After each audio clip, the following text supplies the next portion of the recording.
नमस्कार साथियों, एक बार फिर हाजिर हूं मैं आप लोगों के बीच। भारतीय सेना के शौर्य और पराक्रम को प्रणाम करते हुए देश की जनता का आभार व्यक्त करता हूं कि इस परिस्थिति में देश के मुसलमानों ने भी अपनी वफादारी का सबूत दिया। हाँ, कुछ गद्दार जरूर हैं, लेकिन वफादारों की संख्या हद से ज़्यादा है, उम्मीद से ज़्यादा है।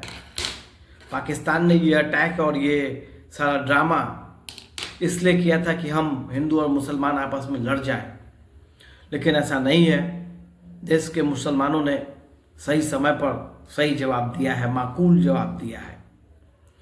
कुछ सोशल मीडिया के माध्यम से ट्रेंड्स या कुछ इस तरीके के लोग हैं जो भारत माता की जय बोलने से कतराते हैं और उनको इस तरीके की शिक्षा दी गई है कि वो भारत माता की जय न बोलें।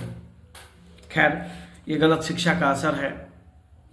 माता या देश ही है हमारी पहली, उसके बाद दूसरी माता हमारी माता है, जिसके गर्भ से हम लोग निकल के बाहर आए हैं इस धरती पर। जब तक हमारी राष्ट्र माता सुरक्षित है, तभी तक हमारी माता और हमारी बहनें सुरक्षित हैं या हम और आप सुरक्षित हैं। प्रधानमंत्री मोदी जी से कहना चाहूँगा कि 15-20 सालों से आप सत्ता में हैं, लेकिन मदरसा एजुकेशन पर एक स्ट्राइक जरूरी है। They are not giving good education to the youths of India. और ये सेपरेट रिलीजियस एजुकेशन सिस्टम की भारत को आवश्यकता नहीं है। We don't need. आवश्यकता अगर है तो हमें आवश्यकता है गीता पढ़ने की, रामायण पढ़ने की, सच में इसकी आवश्यकता है। महाभारत पढ़ने की, मानवता का पाठ पढ़ने की आवश्यकता है। सही मानव एक है, इसको समझने की और समझाने की आवश्यकता है, जो नहीं हो रहा है मदरसों में। मदरसों से बच्चों को तैयार इस प्रकार से किया जा रहा है कि वो एक सेपरेट एंटिटी है। They are not part of India. ये गलत है। They are not part of this Sanatan sanskriti. ये गलत है। अब पता नहीं ऐसे लोग कहाँ से कैसे शिक्षा ले रहे हैं, जिस शिक्षा से वो कुछ बन नहीं पा रहे।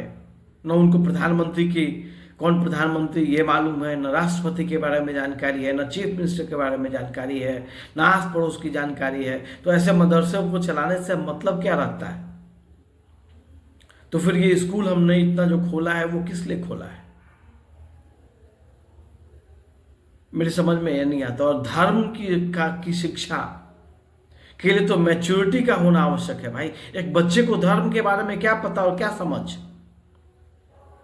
धर्म की शिक्षा एक 30 से 40 साल के व्यक्ति को अगर आप दें तो शायद वो सार्थक हो, लेकिन एक बच्चे को धर्म से क्या लेना देना है? वो खेलने कूदने की उम्र है, वो उस समय कुछ सोच नहीं सकता।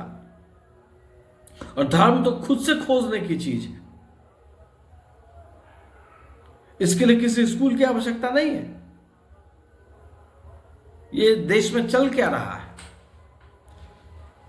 बहुत seriously we need to think on this madrasa education. धर्म का प्रचार होना चाहिए, लेकिन मानवता से बड़ा भी कोई धर्म है क्या? प्रचार प्रसार यदि करना ही है तो मानवता का कीजिए, कराइए। मानवता के बाद ही इस्लाम है, मानवता के बाद ही हिंदुत्व है, मानवता के बाद ही देश है, मानवता के बाद ही दुनिया है। जब हम मानव सुरक्षित नहीं, हमारी मानवता सुरक्षित नहीं, तो फिर देश सुरक्षित कैसे? कौन सोचेगा इस पर? मैं सिर्फ और सिर्फ आरएसएस को देखता हूं इन चीजों पर विचार करते हुए। सरकार क्यों नहीं करती? मुझको इसका जवाब चाहिए। धन्यवाद।